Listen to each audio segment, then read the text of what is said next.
Get ready for trending news and entertainment. This is Daily Flash with your hosts, Andrea Jackson and Mitch English. The fun starts right now. This is Daily Flash. Hi everyone, I'm Andrea Jackson. And I am Mitch English. Welcome to Daily Flash on this summer day. We call it summer day. Summer here, summer night. What's the word of the day today, Maddie? The word of today is missing. Missing. There's something big missing around here today. So Sweet baby James. He had knee problems. Is that what we heard? yeah, Yes. that was what he was saying. So he said his knee was burning. I don't know how that Oh. happens. How does your but knee start burning? There is That's a what he said. prescription for that. There is, and we have it on our website at dailyflashshow.com. There you can find all of our social media stuff. Like, subscribe, share, and do all that fun stuff. And send us a note, flash@dailyflashshow.com. Okay, I got a couple of Gen Z phrases for you guys. Okay. Have you ever heard the phrase fridge cigarettes? Fridge. No. Fridge Never heard this at cigarettes. all. Heard of No. shower Me- beer. So me neither. You know what it means? Diet Cokes. Gen Z no longer smoking, but they Oh. have found an addiction, and it is Diet Coke. So they go to the fridge, grab their Diet Coke, and that's what they're calling fridge cigarettes. Are Fridge Diet Cokes. cigarettes. Okay, I thought maybe like it was something like for a fresh to keep the smoke. I did fresh, too. but I that's not saw case. the headline in the New York Post. I'm like, a fridge cigarette? Isn't What the that heck where is Mima that? used to blow the smoke in the kitchen so she didn't think you'd smell it? Yeah, out the window. That, Yeah. that was a 1970s Yeah. fridge cigarette. It was like this. Sitting by the window. Was this scene from Christmas Vacation where she grabs Yeah. it? Are you Yeah. smoking? No. As if you can't tell someone's been smoking in the room with the window open. I'm sorry. The other phrase I heard, and this actually goes for all generations, this is a new phrase called screen divorce. Have you heard of screen divorce? I've not, but I think I know what it is. Okay, Does what that do you mean think? you're just like getting away from being online and such? No. No. Screen divorce is when you love a show, but your other half doesn't, so you go into separate rooms to watch your own Yes. programs. Yeah. Have you experienced screen divorce? 100%. Okay. Matter of fact, just this week I did. Yeah. Really? How so? What was We yours? were watching Tires Yep, on that's Netflix. that is and not she's a like, Liza show. I'm not doing that. I'm like, all right, well, I'll go watch it in the back. So she Yep. and she turns on this where it plays tones, like, and it has like these digital Yes. stuff all, and then she gets on her computer. I'm like, I don't want to sit here for an hour and listen to. You know what you're talking about. But that is funny. Screen divorce. Screen divorce. Maddie, how about you? Yeah. Well, what do you mean? Sorry. Well, About screen divorce? do you watch a Oh certain yeah. show Well, that your wife? it's like with the tire stuff or Yes. sports. Like she'll sit there and deal with sports with me, but she has no idea what's going on in a NASCAR race. Right, but are there shows that she likes to watch that you're like, I'm not into this? She is obsessed with rewatching X-Files, and I have no interest. Okay. So when Yeah. she turns I'll go in the bedroom or something because There you go. I'm like, every episode of that show is the same thing. No one believes them. They find an alien, then no one still believes them, and they did that for 20 years. The truth is out there, man. Yeah, So it is. It's made me insane sometimes. Okay, so you go into a different room Yeah, and watch. I can't, yeah. Yeah. See, I think there's a luxury to that. But 100% You there's a know? luxury because when growing up, what You know, Dad wanted one to watch, that's is what we what watched. everyone did, And yeah. that's why I know every episode of Hee Haw. Yes. You know? What about you? Is there a show? Yes. Alan loves to watch The Challenge, and I can't. I can't. The MTV show, The Challenge. Oh. Yeah. Oh. Yeah, and I'll indulge every once in a while, but once that goes on, I go into the other room. Is there Yeah. a show, both of y'all, that you're watching, you're like, well, Liza's not going to like this, or your significant other's not going to like it, and they sit down and you get into it, and you get that much more excited. You're like, oh my gosh, Yes. here's a show we like. Yes. Well, it happened with The Jackal. Because I started watching The Jackal, and Alan's like, what is this? And then, like, 2 episodes in, he was completely That's hooked. great. Yeah, which, it's so true. You love that. It's like as if you found a new love. Yeah. And these series, though, to where the appointment television, we did this with Mobland. It was like Sunday night, it was our night, Yes. man. And I'm so bummed out when it's done because know. my wife and I got to share that together, Yes, right? yes. And then talk about it. So here's a question. If you do have a show that you both love to watch, and she's not there, and you are, do you That's wait cheating. for her, or is it cheating? It is cheating. Screen cheating. I got in trouble with that with The Mandalorian. Did you? I Really? couldn't wait, and I was like, I'm watching it this morning. And she goes, Yeah. did you already see this? I'm like, then I feel 'cause guilty. Because they can go on to the Netflix account we share or Disney Oh, and Plus, see. and it shows that it's gone to the end. Yes. So now I got to Yes. be tricky. That's how you get caught cheating on that. I think with shows like, let's say like The Mandalorian, if that was in my situation, I wouldn't have a problem watching it without because I can go back and watch it again. But there's a show called The Ugliest House in America Which with I Greta. love. Yes, I love her. I cannot skip ahead because because it's a contest first off, and if she knows that I already know who's going to win. Then, for that episode, then she gets not. But have you ever gotten busted? I've gotten busted a couple times. Like, have you already watched this without me? Oh no, I think I might have fallen asleep when it just sort of played. It's a sleep thing. When we got married, we combined all the streaming stuff, and that was the biggest mistake. Dang it. It's like your kids, you're combining together. It's interesting. Like these problems were not around when our parents were there. Again, like I said, whatever Dad was watching, that's what we watched on the tube. You only had 3 choices back then. But again, the luxury that we all have today is that most people have 1 or 2 televisions in the house. So if you don't like what one person's watching, you can go on another, or your phone, or your iPad. Or watch it at a later time. That's another thing because it's all on demand. Screen divorce. I'm going to start using that a lot. And I'm sure I'll have to deal with a screen divorce situation soon, too. Let's jump into some trending stories happening all across the world. We go to Massachusetts, where a mom there making a little noise on social media with a recent trip to Disney. She was pushing her kids around in her stroller, but here's the problem. They're not toddlers. Look at your screen, 8 and 10 years old. She said that strollers give her the convenience of experiencing the parks without an extra adult on hand. She's recently divorced, not screen divorce, divorced. No one in the park called her out, but she definitely got a side-eye glance every once in a while. Most people online have mixed thoughts on the single mom stroller use for her bigger kids. I think it's part of Disney World is the kids having to walk everywhere. Yes. And why wouldn't you want to tire them out so that you can go home earlier, right? I don't know. And she looks like she's fit and in shape. And her kids don't look overweight. But I'm thinking, like, if you continue to sort of indulge them in this habit, are they just going to turn into, couch potatoes? I think the first time I was at Disney World was where I was at when I saw a kid on a leash. Have you ever seen a leash? Oh, yeah. What do you think about that? At Disney, I get it. Because it's a lot going on. Yeah. And they can take off into different stores Like it and makes stuff. sense. But at the mall or something, no. I had 4 kids, and we would put them all in the same color. And I can't tell you, I would go 1, 2, 3, 4, 1, 2, 3, 4 all the time to help that out. But the leash thing, I kind of feel that has to do something psychological to the kid. The stroller problem at Disney World has gotten worse and worse over the years as these things have gone from like little stroller to these double wide things. And here's the problem. The sidewalks at Disney were made in the 70s. Not now. Much like the rides. That's a great point. Yeah, so it's like you're pushing down, you're like, I can't get around you, what is happening here? Isn't Disney World like the #1 spot for stroller theft? Stroller, did I hear that? Yeah, I would not, when we work on a kid, I'm like, we're gonna take one, but I'm not leaving anything in it because you're just leaving it outside. Yeah. They have an attendant there, but they don't know it's yours, and you got to catch them. It's just so weird to think, like, when we were growing up, strollers were not an option. We walked everywhere. I remember. I don't remember being in a stroller. My younger brother having a stroller, pushing around at all. It seems like with this day and age, you can go to a shopping mall, a grocery store, and the wheels will lock up. Once it gets past the perimeter. Seems like they could have something with all of Disney's technology where you wear this thing and that it's attached to that stroller. And it's not cheap to rent those things. People put AirTags in them and stuff, but if it was to lock it up or something, that would be nice. But Disney charged you $400 to use that stroller. Of course they would. That's true. It's part of the magic, right? While airlines often restrict their crew members' social media use on the job, British Airways is taking it a step further.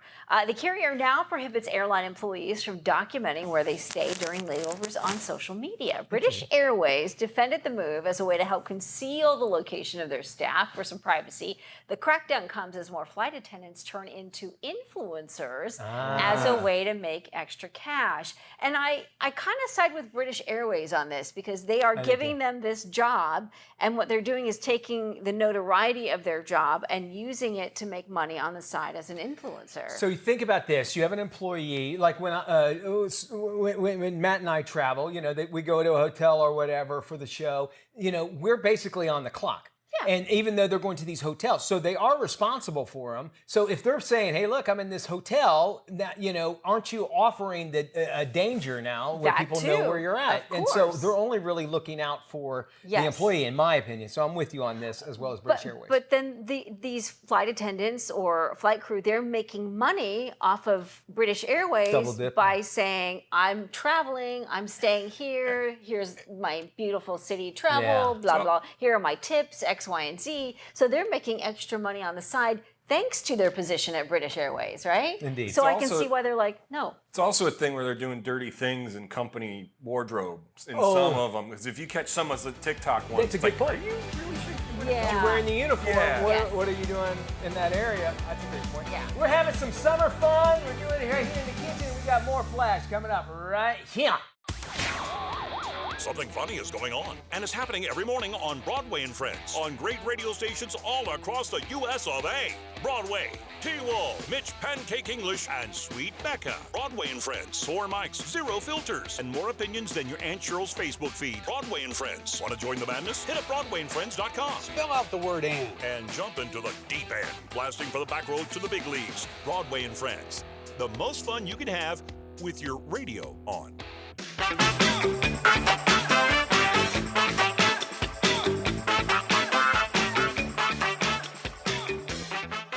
Hey, welcome back to Daily Flash. I'm Mitch English alongside Andrea Jackson here in the Daily Flash kitchen. Yes, we are joined by our favorite weird food guy, John Graham from ThatGuyOnTV.com. Welcome back, John. Yeah, no, he's the weird food guy, not the weird food guy. He's the weird food guy. Weird food guy. Hence the name, What Did I Just Eat? And you got some, I guess it's a theme perfect for the summer. Yeah, I figure 4th of July is in a couple of days. We'll give you some stuff for your cookouts, your grills, your barbecues. So pickles are big this season. Absolutely. Lots of pickle flavored things. I thought we'd start off with Grillo's Pickle de Gallo. Okay. It's salsa made with pickles. Here, I'll let you guys tear into that. So it is cucumber bits, vinegar, salt, onion, red bell pepper, and garlic. They also make a spicy version. Don't worry, I brought you guys the mild version. Now, it definitely tastes like pickles. It does not taste like salsa, but you can use it like salsa. Put it on a burger. I would recommend maybe barbecue. Barbecue is fatty and sweet. This is crunchy and salty and I like that sour. on a burger. That would make for a group. Yeah. And then one other thing. This is McCormick Grill Mates seasoning, dill pickle seasoning. There's also pepper in it, there's garlic in it, there's onion in it, and both bits of cucumber and bits of dill and dill weed. I'm thinking on a salad. See, that's what I said. That may be chicken, maybe vegetables. They recommend actually putting it inside the raw meat before you make hamburgers. Oh, really? Okay. I would recommend having tasted it. Here, give it a whiff. We can't take you anywhere. As I make the mess, you pass out that. Take a whiff of that. I would recommend maybe sprinkling it over popcorn first to see if your family likes it before you go and dose all the hamburgers. I like the popcorn idea too. That's good. Pickles just bring such a different flavor or taste to things. So I like that. Dill or sweet? I'm a sweet. I like sweet. I'm a dill. Really? I can go either way, but if I had to choose, I'd say sweet. I like garlic. There's even some garlic horseradish pickles out there. Maybe I'll bring those next time. Please do. 3 kinds of potato chips from Pringles. They're all. Oh, did I skipped? You skipped. That's okay. Soda. Everybody wants soda on the 4th of July. Slice. Remember Slice when you were a kid? Yes. Yeah. So Slice was a Pepsi product in the 80s. It kind of faded away. It's been attempted to bring back twice now. This year, a company is bringing it back as a healthy soda, one of those $2.50 a can sodas that's got prebiotics, postbiotics, and the one I missed. And so here guys, give me cherry cola is the newest one. Okay. It's got 5 grams of soluble fiber in there, about 5 grams of sugar.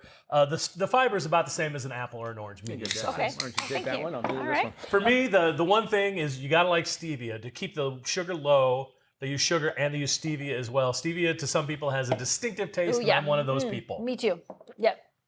What do you think? It hits me right there. It's just stevia. Yeah. And the prebiotics, if you have one of those upset stomachs all the time, I guess that's going to help. But I think if you're going to make a choice, this sounds great. Cherry cola, not bad. The technology is getting better and better at these healthy sodas. I actually like the orange. I think it hides some of the healthiness a little bit better. All right. Now to the Pringles. Okay. 3 different Pringles. These are all Miller Lite themed. Now don't worry, there's no alcohol in these. There's no meat either, oddly enough.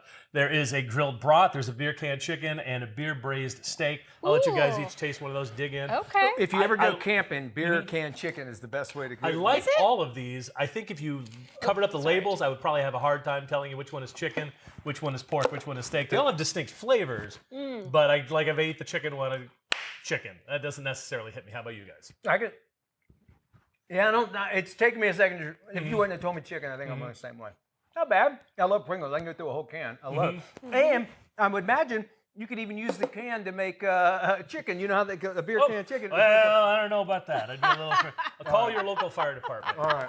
But there's a beer can recipe where you get a beer can, you put the chicken on top of it. And you, No, that's where delicious it's coming too. from. Okay. Something I learned is also, when I was a kid, Pringles were just potatoes. There's now rice and corn in the mix as well.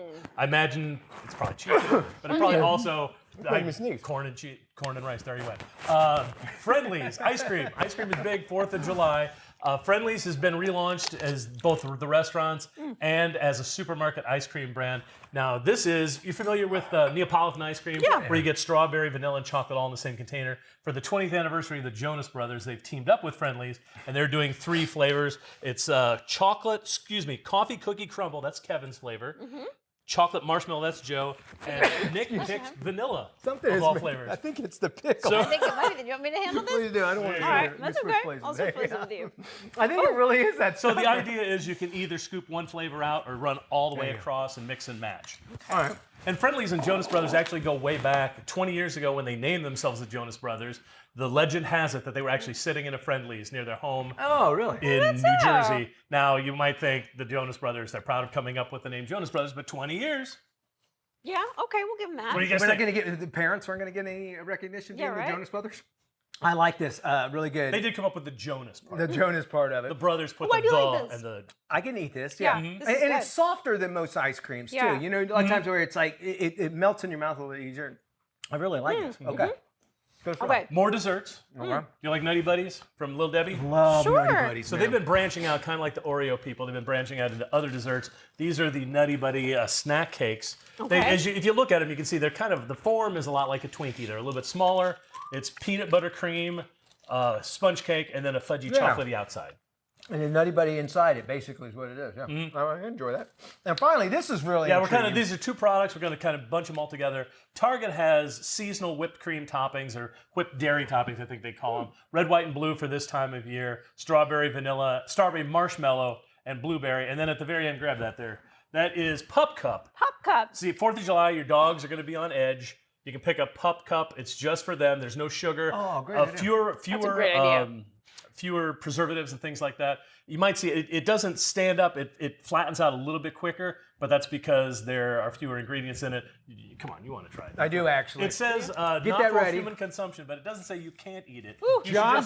You should just know that it's a little, there's no sugar. More details, you can go to find out other weird products. You can head over to, of course, thatguyontv.com. Hey, welcome back to Daily Flash. We're in the Flash Kitchen, and we're going to taste some very interesting sandwiches. Yes, our next guest is Barry Enderwick. He has a new book out called Sandwiches of History, and he also shares a sandwich recipe every day on his Instagram channel. Let's take a look. Welcome to Sandwiches of History, today from the American People's Cookbook of 1956, sent in by Salty Vixen. Thank you very much. We're going to be making the bacon and tomato double-decker. First thing we do is add crumbled bacon to peanut butter. Now we put down some lettuce, 2 slices of tomato, piece of bread buttered side down, our peanut butter bacon mixture, top with another piece of bread buttered side down. Okay, let's give this bacon and tomato double-decker sandwich a go. Peanut butter. Everybody loves peanut butter. Peanut butter, bacon, tomato. Who would have thought? Right? I know. Terrific. Welcome to the Daily Flash. Barry, how are you? I am doing well. How about yourself? Well, we're about to be a lot better with some of these sandwich recipes Yes. you have here. We're really excited. Yeah, so Barry, how Excellent. did Sandwiches of History start? The Instagram post came before the book, is that correct?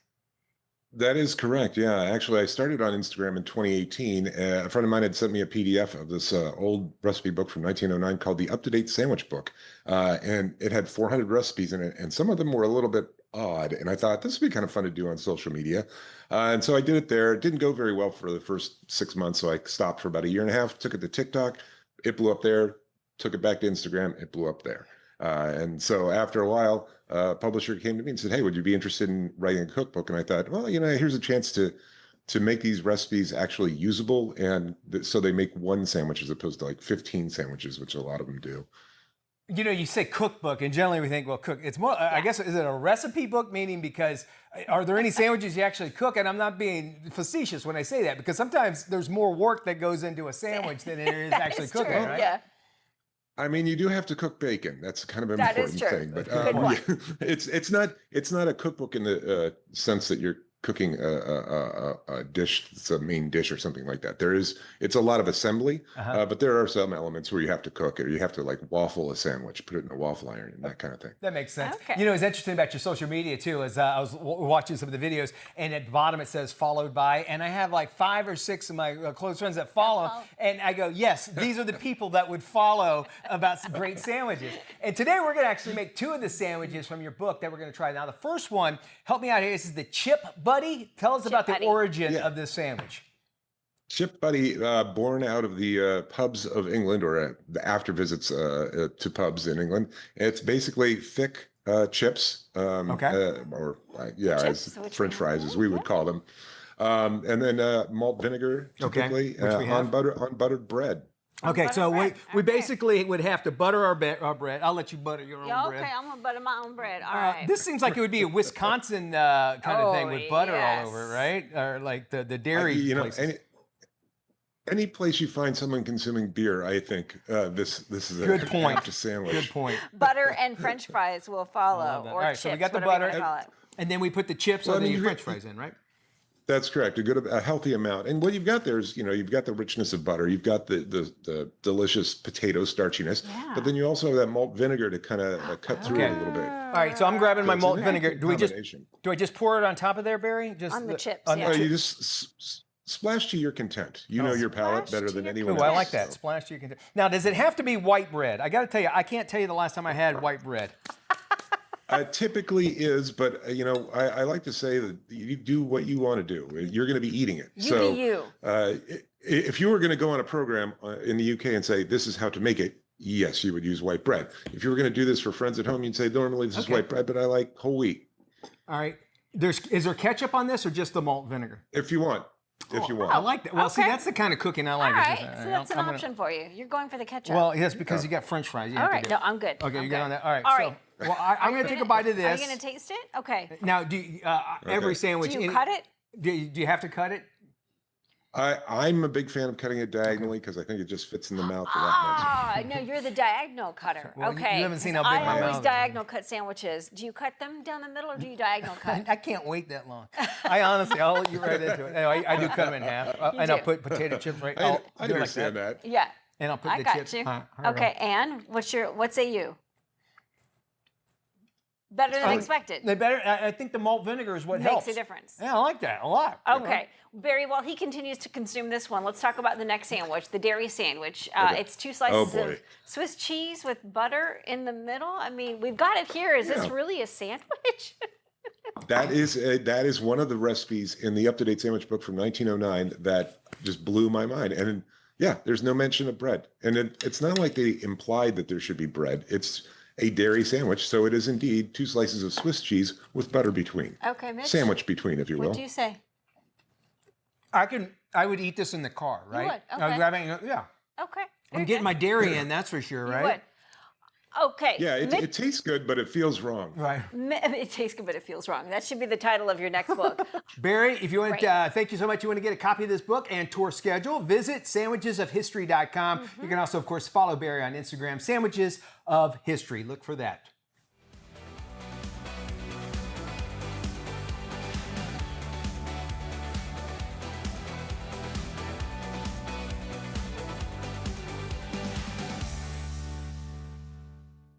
This is Daily Flash with your hosts, Andrea Jackson and Mitch English. Trending news and entertainment. This is Daily Flash. Hi, I'm Mitch English. Yes, he is. Mitch English. Yay. And I'm Andrea Jackson. This is Daily Flash. Today's trends, tomorrow's talk. We're also joined by Matt and Doolittle. Hey, guys, we have talkers and we have people that send us their talkers from all over the country at our 219 affiliates. We love them all. The American Forces Network. And of course, you can find your local affiliate on our website at dailyflashshow.com. Let's head up north and welcome our friends in from WBXZ in Buffalo, New York. Buffalo. I've been through Buffalo. Me too. Niagara Falls, right? Oh, that's where. Yeah. And the first time I went to Niagara Falls alone, we flew into Buffalo and then went across the border. So. I have an aunt that lives in Jamestown. How far away is that? Is that nearby? It's about 40 minutes, but you want to know what there is to do in Jamestown? Tell me. Go to the Walmarts. That's it. That's about it. That's all that's going on out there. I'm like, why do you live up here? Yeah. And you go eat buffalo wings, right? Buffalo, yeah, or watch the Bills. Or watch the Bills. One or the Be other. part of Bills Mafia. All right. So if you think about what it takes to start a business, and you get a product, let's say you start out a product and it becomes successful. Now, and more companies now have got to, and it's no surprise that they have to engage into social media. Yes. It has to happen. Yeah. So much so, new survey out, a new report rather, it says 80%, consumers are 80% more likely to purchase something that they've seen through personalized content, meaning like those ads that we see pop up. I think TikTok is probably one of the biggest reasons there. But also, not only that, but something that's been suggested or even given to you, recommended through AI. You're 80% basically more likely to purchase something. So now with these big companies, and even just smaller, even medium-sized companies, they have to put that into their marketing campaign. It's no longer the newspapers or the billboards or whatever you have it, but to show you how influential, where we always say, we see something pop up on our screen, I'm not going to do that.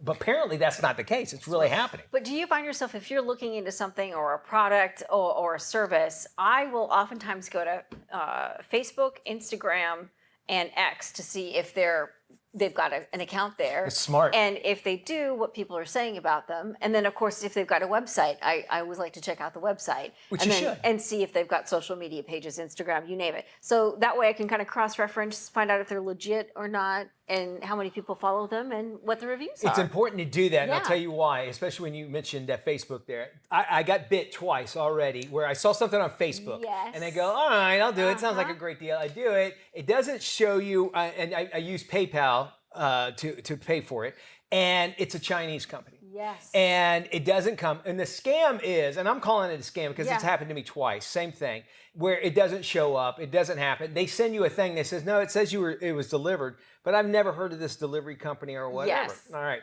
Then I go, and they go, I'll tell you what, we'll refund you the money, but it's $10 for shipping, so we can't refund that. And I'm like, no. That's why you go through PayPal. PayPal will help you get your money back. Will. Okay. So always try to do that. Yeah. Don't ever use your own account.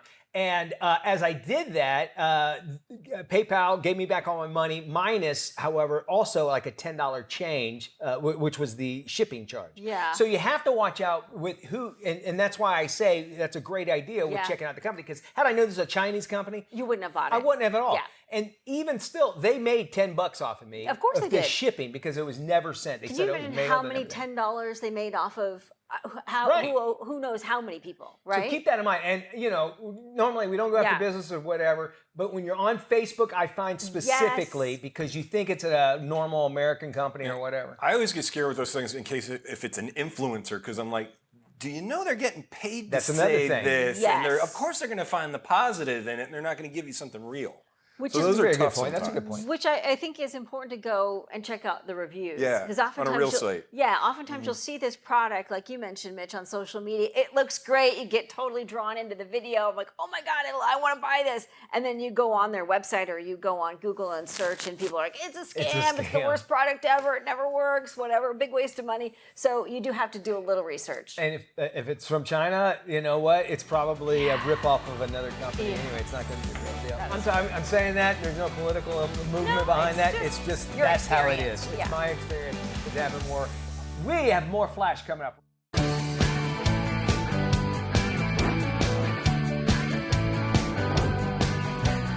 Welcome back to Daily Flash. I'm Mitch English. It's time to get on the scene. Doreen is throwing some sticks into the mix. She's chatting it up with keyboardist Lawrence Gowan. Today on the Scene with Doreen, I sit down with long-term member and keyboardist of the band Styx, Lawrence Gowan. They have a new album out, and I can't wait to dig in. Check it out. Hangman is coming down from the gallows, and I don't have very long. You studied music formerly at the Royal Conservatory of Music in Toronto. You would spend a minimum of 6 hours a day practicing piano. Well, a minimum of that. I mean, the only job I ever held, we'll call it that, was a part-time. I worked at a piano store in Toronto, just part-time, but mainly because the owner of the store there, he actually trusted me enough to give me the keys. So I would sometimes practice through the night in the store because they had all these pianos and a grand piano. So I would sometimes go right through the night practicing. So 6 hours would be a minimum at that point because, I wasn't what you'd call a quick study. I needed to really, really work at it, and I did. Did all your studies go out the window when you crossed over to rock music? Not at all, Doreen. It was really, honestly, I was really studying classical music only because I wanted to kind of broaden my musical vocabulary, so to speak, because I knew I wanted to be a songwriter. I always knew I was going to be a rock musician. That's what I grew up on. I remember reading that Elton John and Rick Wakeman had both gone to the Royal Academy in London, England, and so the Royal Conservatory in Toronto is the Canadian equivalent. If it has Royal in front of it, it means that the Queen gave it a stamp of approval. 25 years ago, you decide to join Styx, and they were very well established at the time. Were there a lot of challenges joining a very well-defined band? Yes, you're right. On that very first night that we played with them way back when, there was a moment just as we were breaking into Grand Illusion, realized, oh, this will be the first time an audience of Styx fans hear someone else sing this song. So I guess I'll know in about the next 4 minutes whether this is going to work. And luckily it was a favorable response, and the other guys in the band were really pleased, and we've been together since then. As far as it being daunting, I had to learn how to be a good, useful band member instead of the main attraction, or the solo artist. That was more of the challenge, and that's one that I'm still trying to meet as much as I can. Are we destined forever to build and destroy? Congrats on the release of your new album, Circling from Above. Your first release, Build and Destroy, is really an amazing reminder of why Styx has been such a musical powerhouse for over 50 years. Well, thank you very much. Yes, it is an exciting time. Build and Destroy makes the mention of AI. Ironically, your music video for Build and Destroy is heavily generated by AI, I assume? What I found really intriguing, disturbing, funny about the video is that each band member appears in various parts of it. Absolutely. And you know who it is, but it doesn't actually look like us. It's the computer's interpretation. At one point, they gave me this enormous jaw. Yeah, and so that was kind of nice to see, hey, look, I've got a really manly-looking jaw for once. And the band is back at it again this summer for the Brotherhood of Rock Tour across the country. I have said this many times. I look across the stage during our show, and I'm as entertained as the audience is by all my bandmates, Right. And we have this shared vision of how, what Styx can continue to be. Visit StyxWorld.com, get the new album Circling from Above, check out their Brotherhood of Rock Tour dates, and just stay connected to everything that is Styx and Lawrence Gowan. Bye, Doreen. And if you want to hear more of our great conversation, visit here. I'm Doreen Taylor with the Scene with Doreen, here at the Daily Flash each week. See you next time. Well, more and more Americans are discovering the true joy and fun of environmental benefits of feeding and watching wild birds right in their own backyards. Here with more is wildlife advocate Andrea, the Director of Consumer and Bird Engagement at the Global Harvest Foods. Welcome. Hi, thank you for having me. So how easy is it to get started in bird feeding, and what do people need to know? So it's actually really easy to get started in feeding your wild birds. Beyond a bag of seed and a bird feeder, all you really need is a window view and a little bit of curiosity. And consistency is key. It can take a little bit of time, but be patient, because as soon as the birds find your feeder, they're going to keep coming back for more. So are there any other tips they might need to know or anything like that before they start getting into actually having them in their backyard all the time? Yeah, so setting up your backyard as almost a small oasis. So adding a little bit of water sources or maybe putting your bird feeder by shrubs and bushes so that the birds have a nice place to run away to or get sips between their bites. That's going to set birds up for success and make sure that the birds are going to stay in your backyard. Where can we go for more info? So if you want more information about the birds that are visiting your backyard, you can visit our website, which is morecoolbirds.com. You can visit us on any of our social medias at morecoolbirds, or if you want to check out Cool Birds blends for yourself, hop on over to Amazon and check out our storefront. Thanks again for joining us. We'll make sure we have this on our website at dailyflashshow.com/FMI. Hey, as the NFL season kicks off, American adults are projected to legally wager billions on NFL games during the upcoming season. Here with more information on the importance of responsible gambling is Bill Miller of the American Gaming Association. We project about $30 billion will be wagered by American adults legally this year, which is an increase of about 8.5% from last year. And so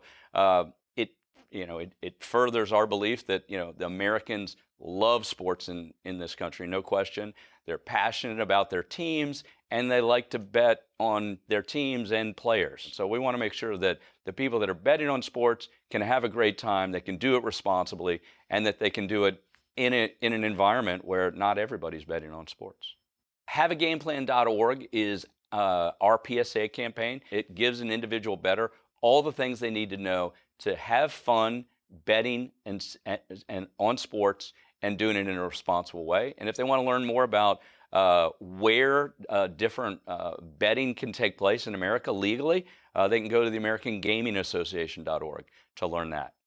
Well, the summer is a healthy time of year, and as the season winds down, it's a good time to think about how to maintain a wellness routine all year round. And that includes a focus on metabolic health. Joining us today to discuss metabolic health is Dr. Luigi Grattan. Welcome, Doctor. Yeah, thanks, Matt, for having me, and it's a great question. Metabolic health basically speaks to how efficiently you use your food as fuel. So throughout the day, you're eating, let's say, steak, chicken, fish, whatever you enjoy, lots of fruits and vegetables, hydration, and then you're getting a little bit of physical activity and good sleep. That's good metabolic health. Now, in the contrast, if I'm having 3 cheeseburgers a day with pizza in between and soda, and I'm not sleeping and I'm stressed out, bad metabolic health. So basically, it's how efficiently you use your food as fuel. That's the key. So, Doctor, why is metabolic health so important, especially as we age? Yeah, it's a great question, Matt. It's important as we age. I'm 55, and the good news is you can stay in great shape with good nutrition and good exercise and rest. The bad news, after the age of 25, everything starts to go downhill. We start to lose a little bit of muscle mass. It's kind of insidious. It happens slowly every single year, and it really accelerates around my age, 55, and then on to 70, it gets pretty bad. So we can fight that with good nutrition and, of course, exercise, physical activity, and the more lean muscle mass you have, the more you can do your activities of daily living, going to the bank, going to church, going to school, dropping off your kids, whatever you do that keeps you young and healthy. So what is MultiBurn? What ingredients does it take to make a clean label supplement? Yeah, it's a great question, Matt. This new product, MultiBurn, which is very exciting, you see all these plants around me. It's a multi-action product, and it's non-pharmaceutical, so it's based on these botanicals. You see these oranges here and caffeine from coffee and capsaicin, which is red chili pepper.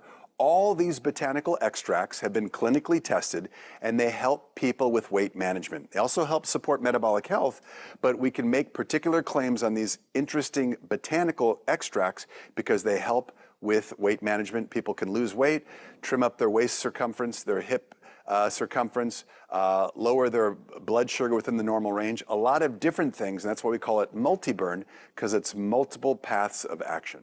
Doctor, where can we go for more info? Yeah, Matt, a great way for more information is go to Herbalife.com. Whether someone wants to find an independent distributor, they can talk about the product or purchase it, or if they want to become a preferred member, they can find that information on the site as well. So Herbalife.com. Thanks, Doctor. We'll make sure we post this on our website at dailyflashshow.com. Hey, and now important information on how guns are affecting children. Here's more. Communities across the country are impacted by gun violence every day. And for the youngest population, the statistics are alarming. Firearm injuries are the leading cause of death for American children and teens. In the same way research from car crashes led to seatbelts and other safety features, research can help us understand how to prevent gun injuries and deaths. That is why lawmakers must continue to support this vital research. Visit researchgunviolence.org and healthychildren.org. Arkansas is the premier outdoor recreation state. Here's one of the stars of the hit TV series Yellowstone with more and why she calls the natural state home. I moved to Arkansas because I wanted to heal myself, I wanted to heal animals, and I wanted to talk to nature. And I got exactly the message I needed. I started this incredible horse sanctuary called Moon Mountain Sanctuary and Rescue, and I don't think I could have done that anywhere outside of Arkansas. But what I also found is this state that was so surprising to me, all of the things that it offered. From hiking to mountain biking to tubing and kayaking, horseback riding, side-by-side off-roading. Arkansas literally had everything you could imagine, and no one had told its story. So if you're considering relocating, Arkansas currently is the nation's lowest cost of living. And if you want to see what it would be like for you, go to arkansas.com/relocation and participate in the relocation calculator that can calculate the cost of living comparison from where you live now to your beautiful new life in Arkansas. Hey, Mitchie. Hey, Jackson. Yeah, I want to talk about that big story coming out of Hollywood. Oh, hold on. Wait. I want to get Matt in on this call, all right? Hold on. Hey, what's up, Mitch and Dias? Matty! Mitchie. Mateus. Mitch, my man. So, Matty of Berkshire. What's going on? Hey, AJ wants us to talk about a big story that's happening. This kid, the Kiki, says hi. He has his own Instagram. That's great, Matt, but I really want to talk about this big story coming out of Hollywood. Ooh, dog and cat, it's You should check it out. This kid, the Kiki. I want to know what's going on. What? Oh, okay, so real quick. Why does he still have a dial-up modem? Hey, I gotta get back to wrestling stuff. It's on the music. You know what? Maybe we should just try this later. Okay, all right.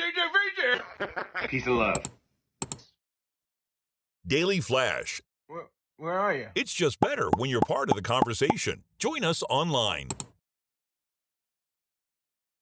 Right now, Love Missions is working to purchase a 10-acre property right here in Central Florida. It's a place that's more than land. It's a lifeline for survivors of human trafficking. It'll be a stable home, a space for healing, job training, and a fresh start toward real freedom. But they've got a tight deadline to raise $360,000. And you can help make it all happen and be part of the survivor's legacy. Visit lovemissions.net or scan the QR code you see right there on your screen. Every single gift brings lasting hope to someone who truly needs it. Welcome back to Daily Flash. Mitch, Andrea, and Matt all hanging out with you. Point of note here, I am violating my parole by being this close to knives. So I just want you guys to know. Good to know. Yeah.